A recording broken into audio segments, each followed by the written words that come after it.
حضرت فضالہ بن عمیر ایک صحابی ہیں، کہتے ہیں میں عورتوں کا معاذ اللہ بڑا رسیہ تھا۔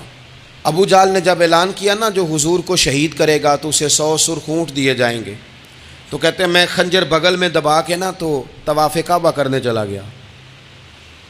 طواف کعبہ کہتے وہاں جب میں پہنچا تو میں نے دیکھا حضور بھی طواف کر رہے ہیں، تو نبی کریم نے مجھے دیکھتے ہی حضور میرے قریب آئے اور مجھے نہیں بتانا پڑا، حضور فرمانے لگے تیرا نام فضالہ ہے؟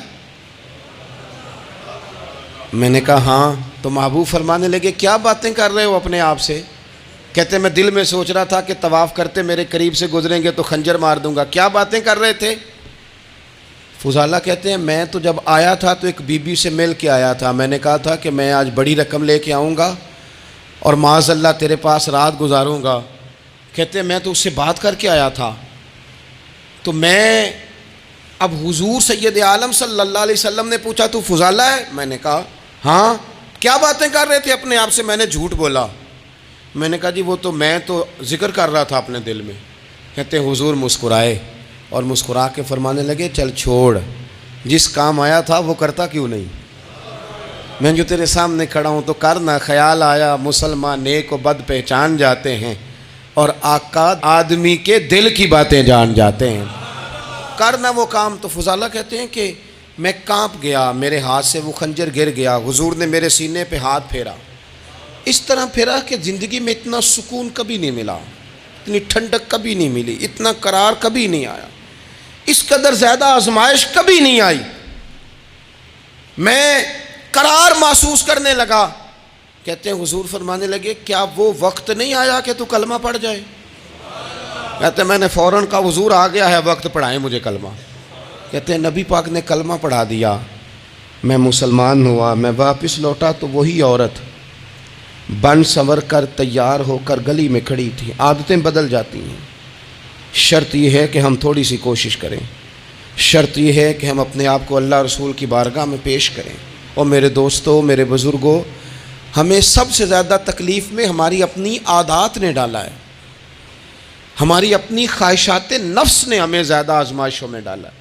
کہتے ہیں وہ عورت بن سنور کے کھڑی تھی، جب میں واپس لوٹا تو پہلے میں اس کے پیچھے بھاگتا تھا، اب میں اس کے قریب سے گزر گیا تو اس نے آواز دی تو فضالہ نہیں؟ کہتے ہیں میں چپ کر گیا، وہ پھر پیچھے دوڑی، میرا گریبان پکڑ کے کندھا پکڑ کے ہلایا تو فضالہ نہیں؟ کہتے ہیں میری جھکی ہوئی گردن، میں سر نہیں اٹھاتا، مجھے کہنے لگی تو وہ نہیں ہے جو فضالہ ہے؟ میں نے کہا ہوں میں فضالہ، پر وہ والا نہیں جو تجھے ملا کرتا تھا۔ کہا تو اب کون ہے؟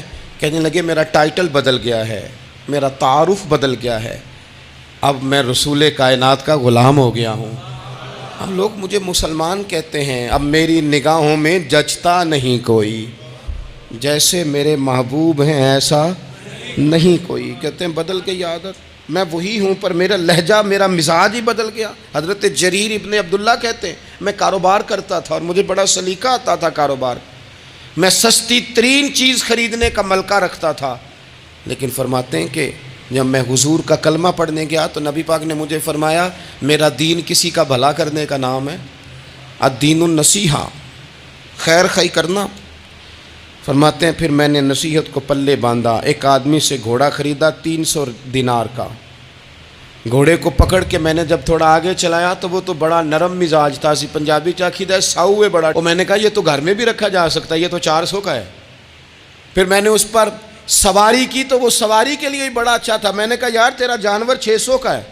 کرتے کرتے جب میں نے اسے 1000 دینار تھمایا، 400 میں سودا ہو گیا تھا، اس نے دے دیا تھا گھوڑا یا اونٹ۔ کہتے ہیں وہ شخص میری طرف دیکھ کے حیران ہو کے کہنے لگا جریر تو پہلے بھی آتا ہے، یہ تجھے کیا ہوا؟ تو حضرت جریر کہتے ہیں میں نے اسے کہا پہلے جریر آتا تھا، اب وہ والا جریر ہے جس نے مدینے والے کا کلمہ پڑھا ہے۔ کنتم خیر امت کا ٹائٹل ہے میرے پاس۔ کیا اسلام صرف نعرے لگانے کا نام ہے؟ کیا اسلام صرف دوسروں کو یہ کہنے کا نام ہے کہ تو نے مجھے کس طرح کہہ دیا کہ میں عاشق رسول نہیں؟ تو زیادہ ہے، تیرے پر زیادہ دین ہے، صرف ڈٹ جانا اور زیادہ باتیں کرنے کا نام دین ہے؟ اپنے اندر ایک ایک کر کے غلطیوں کو چھوڑیں، آج کچھ عہد کریں کہ ہم نے فلاں فلاں گناہ سے جان چھڑانی، اپنے اندر کچھ تبدیلیاں لائیں، اور کسی کو بتانے کی ضرورت نہیں، ہمارا اور ہمارے رب کا معاملہ ہے. اکیلے میں بیٹھ کے اللہ کے حضور عہد کریں, اکیلے میں بیٹھ کے.